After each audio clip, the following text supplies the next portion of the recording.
Here in this video, we'll try to learn what is not computational thinking and what really moves us towards it. Currently, we have two widely accepted authentic documents about futuristic skills.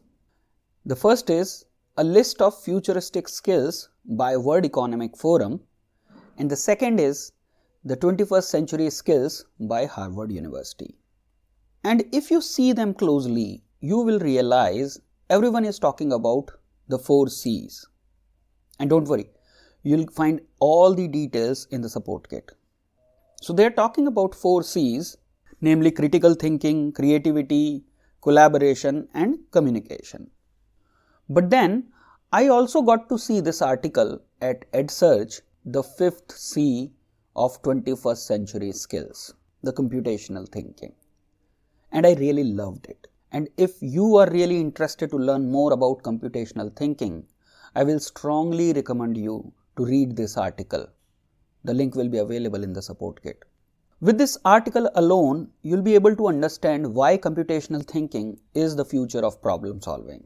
And now allow me to put our focus towards understanding computational thinking.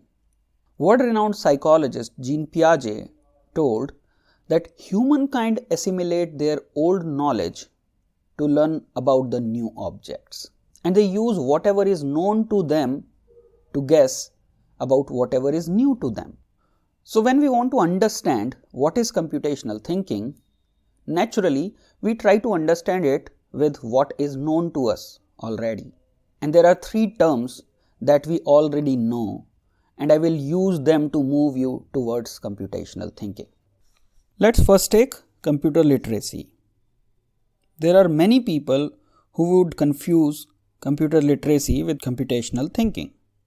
A layman's definition of computer literacy can be the knowledge of how a computer works. To put it more precisely, knowing about the input and the output from a computer can be termed as computer literacy.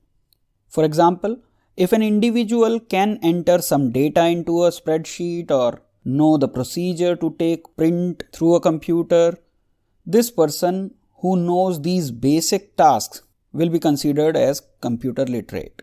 Now, second thing is computer programming.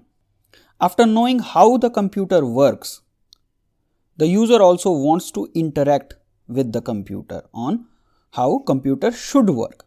That's exactly what we call computer programming. It is the language of the computer in which it communicates. So programming is how computer talks. You can get things done as per your need by putting in a code a bunch of lines of instructions to be performed by a computer. For example, now with a code, people are telling computers how to get people addicted and glued to the computer devices. And we call it social media, isn't it? And the third thing is computing. Computing itself. You will find many people who would confuse computational thinking with computing. And what is computing? During 1930s, computing was what a person did when calculating.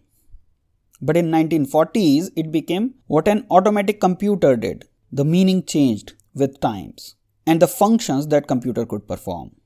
On the measures of those times, IBM was already there with its new age computer, made audacious statements that one day there will be at least one computer in each of the countries of the whole world. And ironically, everyone was questioning their belief and were actually laughing at them.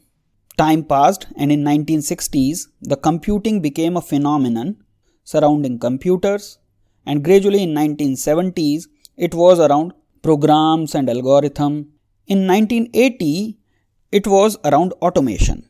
But with the birth of TCP/IP protocol on January 1, 1983, the era of the internet was here.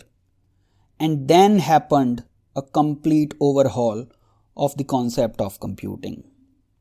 In 1990s, computing was known as transformation of information. We can today easily term it as how computer execute a process. So you can now understand it. Computer literacy was how computer works. computer programming was how computer talks, and computing is what happens in the back end of a computer, so how computer execute a process. And then comes the computational thinking. It is a skill to solve complex problems and help us understand how a computer or a computer scientist will think upon to solve a given problem. And since it is about thinking, it is significantly independent of computer science and hence can be taught to or learned by any age group. And from this definition, it should be clear that computational thinking is not computer literacy, neither it is computing and nor computer programming. It is clearly a skill that can help us in complex problem solving. So what is computational thinking? In the words of Seymour Papert, anything is easy if you can assimilate it into your collection of models. And if you can't, anything can be painfully difficult. So getting or setting any problem in a way that is more understandable, where standard methods of complex problem solving can be implemented, is something that is moving you towards computational thinking. And this skill to solve complex problems have 4 main elements, namely decomposition, pattern recognition, generalization or abstraction, and algorithm. And in upcoming chapters, we'll try to understand each of these elements one by one. So see you in the next class and hope you're going to subscribe my channel on the internet.